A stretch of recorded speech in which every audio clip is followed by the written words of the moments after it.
Angamali, Kerala, late night. A car is moving fast on the highway. Inside, 62 kilograms of Ganja.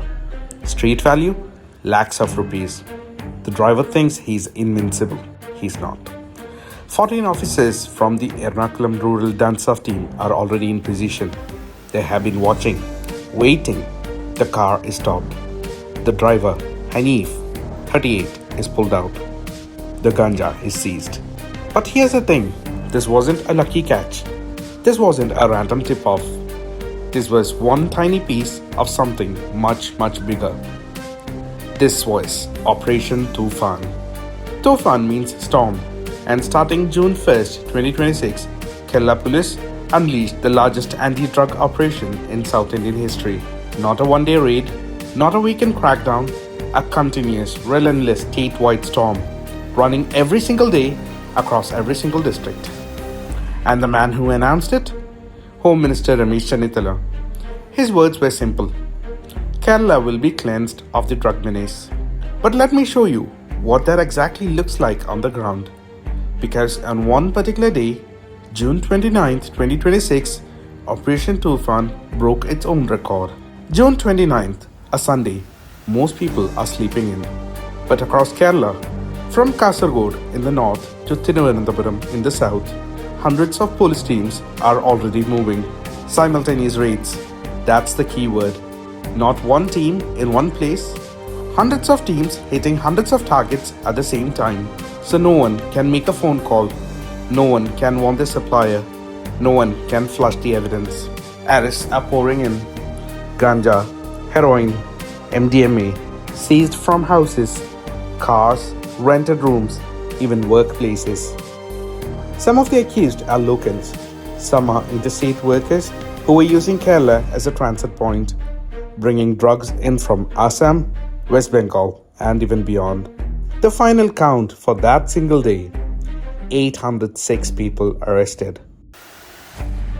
MDMA, heroin, Ganja, synthetic drugs, all seized. Cases registered across every district. In one day, in one state. Let that sink in. And that wasn't even the first day. By that point, Operation Toofan had already been running for almost a month, and the numbers were stacking up every single day. 233 arrests one day, 197 another, 175, 143, 131. This wasn't a crackdown, this was a siege. But here's a question nobody's asking loudly enough. Why did Kerala, India's most literate state, need the biggest drug operation in South India? How did we get here? Over the last decade, Kerala saw an explosion in drug trafficking. Synthetic drugs, MDMA, methamphetamine, started flooding in. The targets? Young people, college students, teenagers. The state's chief minister, V.D. Satheeshan, put it bluntly. Drug mafias are systematically targeting young people, undermining the state's social and economic development. He called it the gravest social challenge facing Kerala. The drugs weren't being made here, they were being smuggled through interstate networks, sometimes with international connections, tracing back to Myanmar and beyond. Kerala had become a destination market, a place where demand was high and supply chains were getting smarter. The old methods, occasional raids, local busts weren't enough anymore. The mafias were too organized, too networked, too fast. So the new government decided, we don't need a raid, we need a war. And Operation Toofan isn't just more police doing more raids, it's a completely different machine. Let me show you how it works. Layer 1, Digital Intelligence. A new tech-enabled network that gathers real-time data on drug movements, suspicious transactions, and known networks. Think of it as a digital radar for narcotics. Layer 2, Multi-agency coordination. Kerala Police isn't working alone. The Excise Department, central agencies, and police forces from neighboring states are all plugged in. One tip in Karnataka can trigger a raid in Cochin within hours. Layer 3, Simultaneous strikes.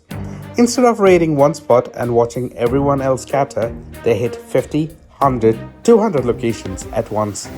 The element of surprise, but at scale. Layer 4, follow the money. They're not just catching the guy with the bag, they're tracing the cash, the Hawala networks, the bank accounts, going after the people at the top. Layer 5. Public participation. Regular citizens can report suspicious activity. The message is clear. This isn't just the police's fight, it is everyone's. Remember Hanif, the guy with 62 kilos of ganja in his car? He wasn't a kingpin, he was a courier, one link in a chain. But Operation Toofan isn't just about catching couriers. It's about snapping the entire chain. From the farmer who grows it, to the smuggler who moves it, to the dealer who sells it, to the money man who profits. And in just its first month, over 30 crore worth of drugs seized, thousands arrested, cases registered under NDPS Act, and the operation still running every single day. Kerala storm isn't over, it's just getting started. Whether Operation Toofan can truly break the drug networks, or whether they'll adapt and come back, that's a story still being written. But one thing is clear, this is the most aggressive, coordinated, and technologically advanced anti-drug campaign this part of India has ever seen. And for now, the storm is winning. If you have information about drug activity in Kerala, contact Kerala Police at 112 or the helpline 999 59 66 666.